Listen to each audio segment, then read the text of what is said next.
universo mecánico.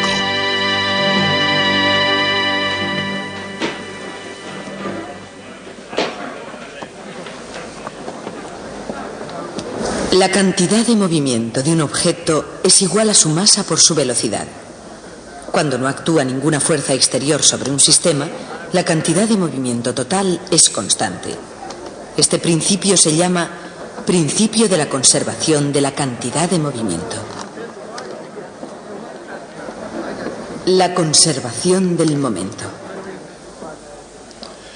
Uno de los efectos del proceso a Galileo fue expulsar la revolución científica de Italia, que fue a parar en definitiva a la persona de Isaac Newton en Inglaterra. Pero en su camino hacia el norte se paró en Francia un cierto tiempo para visitar a René Descartes. No he dicho mucho sobre él hasta ahora porque no quería poner el carro delante del caballo. Descartes sabía mucho de líneas rectas. Eso quizá no les parezca gran cosa. Pero ello condujo al invento de las coordenadas cartesianas, llamadas así en su honor, aunque no las inventó él. Y al principio de la inercia, que Galileo no consiguió solucionar completamente. Descartes, además de gran científico, era optimista. Pensaba que llegaríamos a entender todo lo que necesitábamos saber en solo unos años si seguíamos unos cuantos principios racionales que por supuesto él estaba preparando para nosotros. Una cosa que hemos de reconocer en Descartes es la idea del universo mecánico. Es decir, un universo que cumpliese inexorablemente su destino siguiendo ciertas leyes mecánicas precisas, que funcionase igual que un reloj o como uno de esos exquisitos juguetes mecánicos que por aquel entonces solían fabricar. Pero la analogía fallaba en un aspecto muy importante. Al reloj había que darle cuerda de vez en cuando. Y Descartes no quería una intervención semejante por parte del creador de su universo. Así que necesitaba algún principio que mantuviera al universo funcionando para siempre. Y dio con la idea de que la cantidad total de movimiento en el universo era una cantidad fija. Si un cuerpo reducía su velocidad y se paraba, otro se aceleraría y comenzaría a moverse. Esa idea se convirtió de hecho en la ley de la conservación de la cantidad de movimiento. Y ese va a ser nuestro tema para hoy.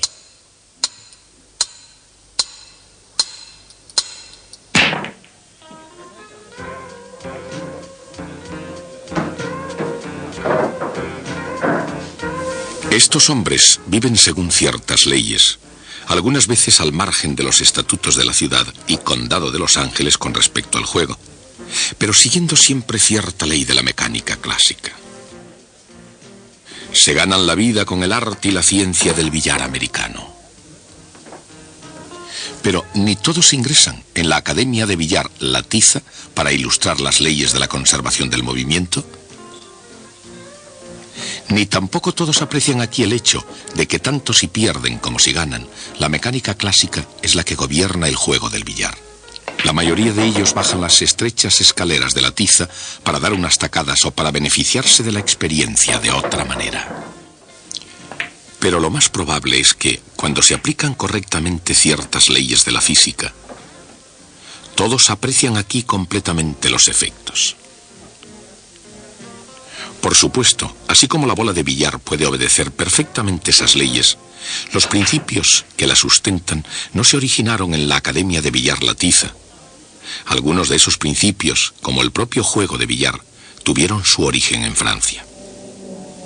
Como cualquier joven de la católica Francia de principios del siglo XVII, René Descartes llegó a amar la ornamentación de las matemáticas como una obra de Dios. Amaba el poder de una discusión cuidadosamente razonada y el sentimiento glorioso cuando se podía entender un concepto en su totalidad. Pero Descartes vivió en un tiempo en el que, al igual que ahora, las glorias de Dios y el poder de la razón no iban siempre en perfecta armonía.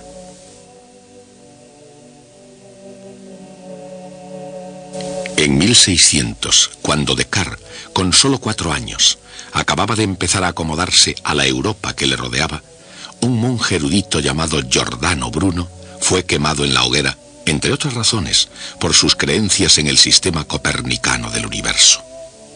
Descartes, de hecho, era como Galileo un copernicano, pero de modo distinto a Galileo, que fue juzgado en Roma por expresar sus ideas ante todo el mundo. Descartes ocultó la publicación de opiniones semejantes cuando contradecían la opinión de la Iglesia. Descartes es recordado por algunos eruditos como un cobarde hipócrita y por otros como un sincero, devoto y leal católico. Y en cuanto al mismo Descartes, probablemente recordaría lo que le había sucedido a Giordano Bruno. De todas formas, Descartes fue el primero en enunciar este principio. La cantidad total de movimiento en el universo es constante. Si un cuerpo no es interferido, se moverá a velocidad constante en línea recta. Esa es la ley de la inercia. Era una idea de Galileo perfeccionada por Descartes. Pero cuando un cuerpo choca con otro, no solo separa, transmite su movimiento a los cuatro cuerpos. La cantidad total de movimiento se conserva.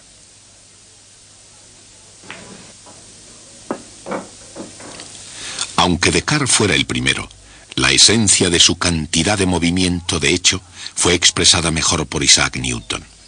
Siendo tan polémico como era, se duda que Newton retara a algún colega a jugar al billar. Sus retos eran solo al intelecto. Ninguna de sus expresiones fue más poderosa y emocionante que la de su idea de la cantidad de movimiento. En su obra clásica Principia, escribió: el cambio en el movimiento es proporcional a la fuerza aplicada. Y se produce en la dirección de la línea recta en la que se ha aplicado la fuerza. Newton utilizó la palabra movimiento para significar la cantidad de movimiento, o en términos modernos, la velocidad de un cuerpo multiplicada por su masa.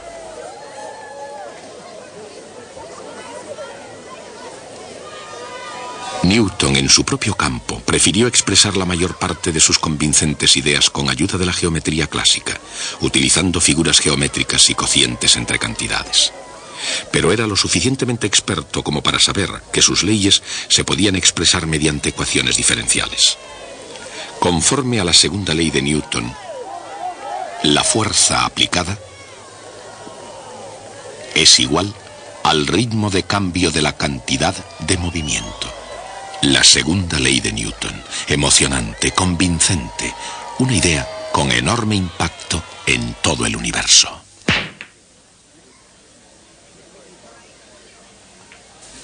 Las interacciones alrededor de esta mesa son temas complejos de ciencia social. Sin embargo, las interacciones sobre esta mesa son de naturaleza puramente física y relativamente fáciles de explicar. Una vez más, según Newton, la cantidad de movimiento de una simple partícula de masa definida es igual a m por v. Y la variación de la cantidad de movimiento se puede expresar mediante una ecuación diferencial. La fuerza es el ritmo de cambio de la cantidad de movimiento. Por supuesto, si no actúa ninguna fuerza, su derivada es igual a cero. Por lo tanto, el vector p es constante, lo cual significa que el movimiento del objeto es constante. Un cuerpo sobre el que no actúa ninguna fuerza continuaría moviéndose a la misma velocidad en línea recta. Es la primera ley de Newton, la ley de inercia. Pero cuando las bolas de billar chocan, cada bola aplica una fuerza instantánea a la otra bola, causando un cambio en su cantidad de movimiento. Aquí entra en acción la tercera ley de Newton. Las fuerzas que las bolas se aplican entre sí son iguales y opuestas. El cambio en la cantidad de movimiento de una bola es, por tanto, igual y opuesto al cambio en la cantidad de movimiento de la otra bola. La cantidad de movimiento total del conjunto de las dos bolas no cambia en absoluto. Es constante. En realidad, esta nueva ley no solamente se aplica cuando chocan dos bolas, sino cuando lo hacen un número cualquiera de ellas. Y no solamente a las bolas de billar, igualmente es aplicable a todos los átomos que las componen. E incluso a las partes internas de cada átomo, electrones, neutrones y protones, hasta el último componente de la propia materia, siempre se conserva la cantidad de movimiento. Pero hay una forma más fácil de ganar en este juego que seguir la pista a los innumerables electrones, protones y neutrones de cada bola de billar.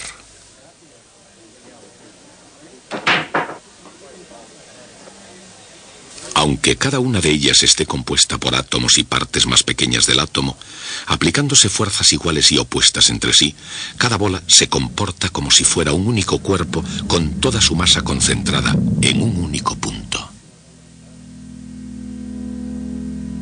Ese punto se llama centro de masa, y en esta situación es una de las ideas más explosivas de la física.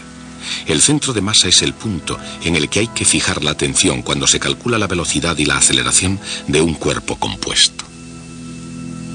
Cuando ninguna fuerza externa neta actúa sobre un sistema compuesto, independientemente de lo que suceda en sus componentes, el centro de masa del mismo continúa moviéndose con velocidad constante en línea recta. Al deducir su segunda ley, Newton pudo haber imaginado un conjunto de cuerpos compuestos no necesariamente en contacto uno con otros, dos cuerpos de masa casi igual, o quizá mejor todavía, dos cuerpos como la Tierra y la Luna. Newton sabía que actuaban fuerzas ocultas, por ejemplo, la fuerza de la gravedad. Recíprocamente, él pudo imaginar que sobre este sistema no actuaban fuerzas externas. Entonces el sistema no tendría aceleración. Su centro de masa se mueve con velocidad constante. Si el planeta arrastra a su luna, entonces la luna arrastra al planeta con una fuerza igual, pero de sentido contrario. El vector suma de las dos fuerzas y la derivada de la cantidad de movimiento de los cuerpos son ambos iguales a cero. Si la derivada de algo es igual a cero, ese algo es una constante, y esa constante, la suma de las cantidades de movimiento de todos los cuerpos, es una cantidad que se conserva. Es siempre la misma.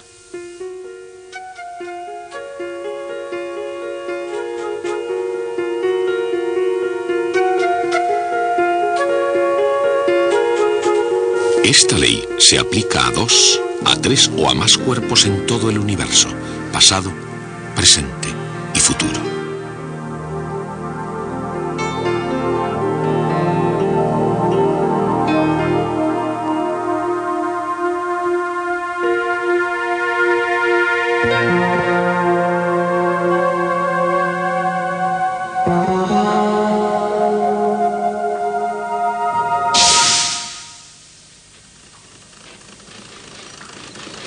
La pequeña nave espacial newtoniana es una nave de defensa en la nueva flota del universo mecánico. ¡Qué regordete! La nave newtoniana tal vez no sea la imagen de un sistema defensivo en la guerra de las galaxias, pero si se trata de mantener las leyes físicas del universo, ¿quién puede decir que no está preparada para esa tarea? Haciendo uso de la fuerza siempre que sea necesario, y desgraciadamente siempre lo es.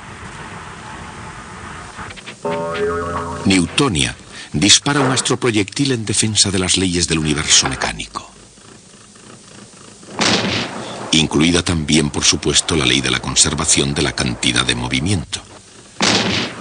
Newtonia retrocede. Esta acción y reacción no deben interpretarse como timidez ante el fuego. Al disparar, cuando el astroproyectil sale despedido, Newtonia retrocede porque la cantidad de movimiento total de cualquier sistema permanece constante. Veámoslo ahora de esa forma.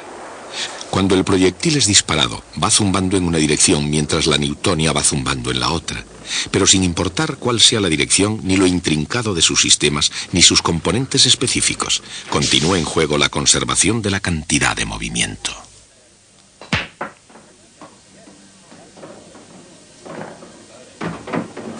Y el caso es que lo mismo sucede con la conservación de la energía. Y es así porque, aunque tome muchas formas, la energía, al igual que la cantidad de movimiento, se conserva siempre. Tanto si es en forma de energía potencial, U, como resultado de realizar un trabajo, W, de cambiar a energía cinética, K,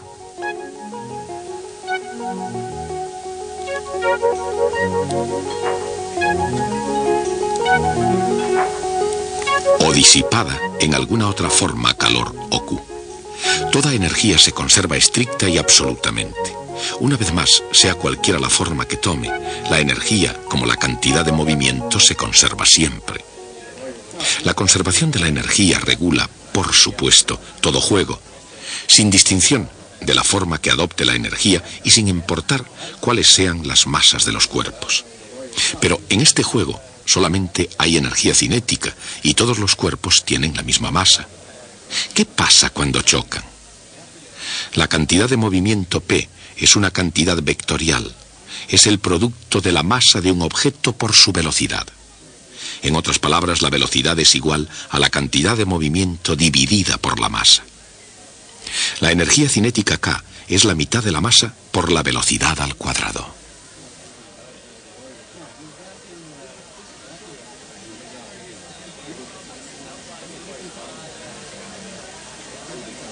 Por lo tanto, la energía cinética es P al cuadrado dividido por 2m. Todo esto revela uno de los grandes secretos, no solo de la naturaleza, sino de cómo ganar jugando al billar. Cuando una bola con cantidad de movimiento P sub 0 golpea a otra que está en reposo, solo hay dos resultados posibles. Después de la interacción, cada bola tiene una cantidad de movimiento P sub 1 y P sub 2. De acuerdo con la ley de la conservación de la cantidad de movimiento, la cantidad de movimiento inicial, P sub 0, es igual a la cantidad de movimiento final, P sub 1, más P sub 2. Esto es una cantidad vectorial. Los tres vectores forman un triángulo y en este caso un triángulo muy especial. Recuerden, en el choque entre bolas de billar la única forma de energía implicada es la energía cinética, prescindiendo de esa minúscula cantidad de calor que se genera en el choque. No solo se conserva la cantidad de movimiento, también se conserva la energía cinética. Dado que las masas son iguales, se verifica P sub 0 al cuadrado igual a P sub 1 al cuadrado más P sub 2 al cuadrado. Pero ese es el teorema de Pitágoras para los triángulos rectángulos, y como resultado P sub 1 es perpendicular a P sub 2. Dicho de otra forma, cuando una bola de billar golpea a otra que está en reposo, se separan en ángulo recto, y este es un resultado posible.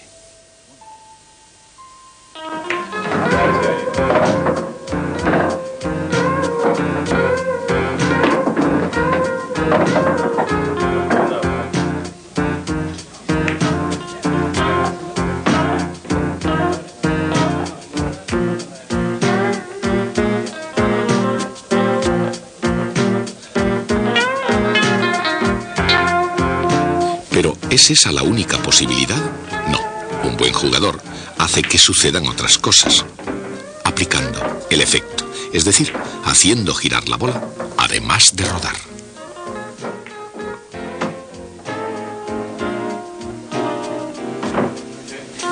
Pero incluso sin golpear con efecto, hay todavía una posibilidad más, una forma más de dar con el taco que evita que las bolas salgan en ángulo recto.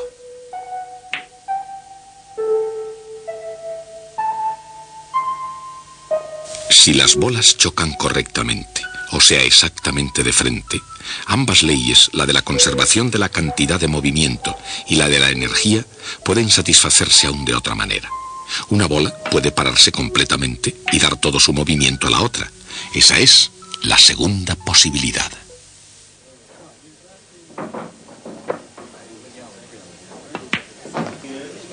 Esto fue exactamente lo que René Descartes quiso decir. Una bola da su movimiento a la otra. Se ha conservado la cantidad total de movimiento en el universo. Como teórico y como práctico, como filósofo y como matemático, René Descartes ayudó a poner los fundamentos de la ciencia. Tal como cualquier otro, al mismo tiempo que muchas de sus ideas fueron criticadas entonces y desechadas actualmente, su gran visión contribuyó a que el mundo viese la naturaleza en términos matemáticos.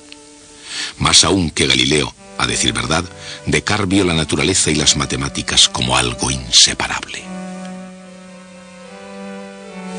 La ciencia natural debería deducirse de axiomas y ser completada manejando el álgebra.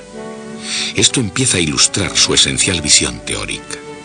El tronco del árbol simboliza la física enraizada clásicamente en la metafísica, echando ramas como la medicina, la moral o ética y la mecánica. Descartes escribió: toda la filosofía es como un árbol cuyas raíces constituyen la metafísica, el tronco la física y las ramas son todas las demás ciencias, constituyendo tres grupos principales. En un marco así, Descartes comparó las ciencias a un árbol.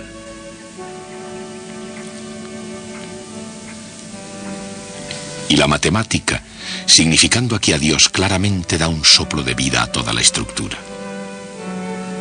Desde Aristóteles, Descartes buscó más que nadie una explicación para todos los fenómenos del mundo. Trató de hallar una matemática universal.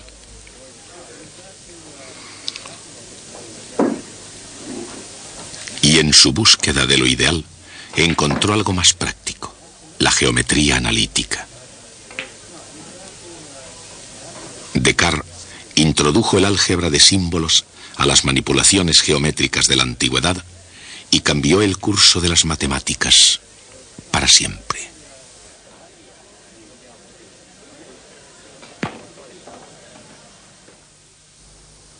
Hoy hemos visto nuestro primer ejemplo de una clase de proceso que es extremadamente importante en física. Dos partículas se juntan, interactúan de alguna manera y se vuelven a separar. A esto se ha llamado ingeniosamente un choque. En el mundo real también suele haber choques. Si no lo sabían, les sugiero que consulten con su agencia de seguros cuanto antes. Pero la pregunta es, ¿por qué son tan importantes para los físicos? Y la respuesta es que los choques son el único medio que tenemos para llegar a saber algo del mundo subatómico. Si yo quiero llegar a saber algo sobre el núcleo del átomo, el único medio que tengo para hacerlo es tomar dos de ellos, hacer que choquen y a ver qué pasa. Y eso es lo que están haciendo estos científicos en el laboratorio de radiaciones Kellogg de Caltech, el Instituto de Tecnología de California. En una aceleración de partículas ellos pueden crear choques entre partículas subatómicas, un proceso que investiga los más profundos secretos de la naturaleza de la materia. Pero no obstante, igual que todos los demás procesos de la naturaleza, conserva la cantidad de movimiento y la energía. El acelerador Caltech, como muchos otros en el mundo, hace chocar núcleos a altas velocidades para hacerlos influir mutuamente. Primero se crean iones negativos y se introducen en el acelerador. Ahí fuerzas eléctricas muy potentes, alcanzando literalmente millones de voltios, los aceleran hacia su objetivo.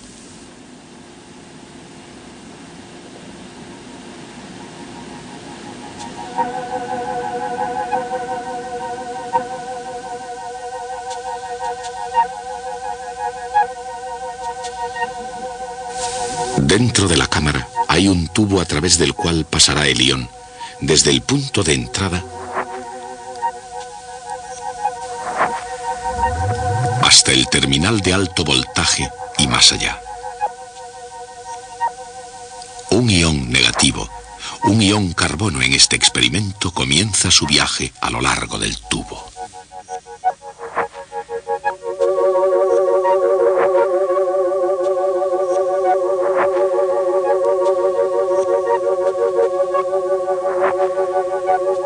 Un campo magnético dirige al ion para que cambie su movimiento.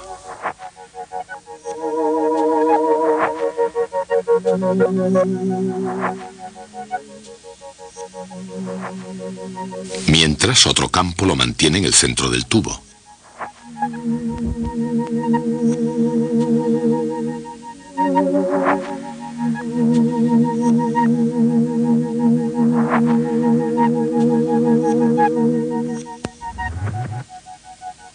Al aproximarse al terminal de alto voltaje, el ion gana velocidad.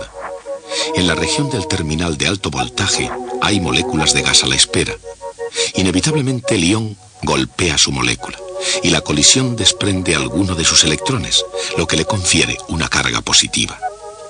Y ahora que el ion tiene la carga opuesta, el mismo terminal positivo le hace acelerar incluso más rápidamente hacia su objetivo. Los iones carbono son dirigidos a través del tubo de vacío hacia su objetivo, el helio. Esta reacción nuclear determina las cantidades relativas de carbono y de oxígeno, un paso crítico en la evolución de las estrellas. Las leyes que hemos utilizado hoy, conservación de la energía y de la cantidad de movimiento, no predicen todo lo que ocurre en experimentos de esta índole. Si lo hicieran, no valdría la pena realizar dichos experimentos, pero son absolutamente indispensables para conocer las complicadas cosas que suceden. Así podemos conocer todo lo que queremos saber. Este procedimiento para el estudio del mundo microscópico por medio de choques entre partículas carece al parecer de cierta delicadeza. Alguien lo ha descrito diciendo que es como si quisiéramos aprender música oyendo cómo cae un piano por las escaleras. Pero es el único modo que de momento tenemos para conocer qué sucede a los átomos y núcleos. Y por eso los choques son tan importantes para los físicos. Pero ustedes procuren no tener ninguno. La cantidad de movimiento de un objeto es igual a su masa por su velocidad. Cuando los cuerpos chocan, la cantidad de movimiento total permanece constante. La cantidad de movimiento de cualquier sistema en el que no actúen fuerzas exteriores se conserva siempre.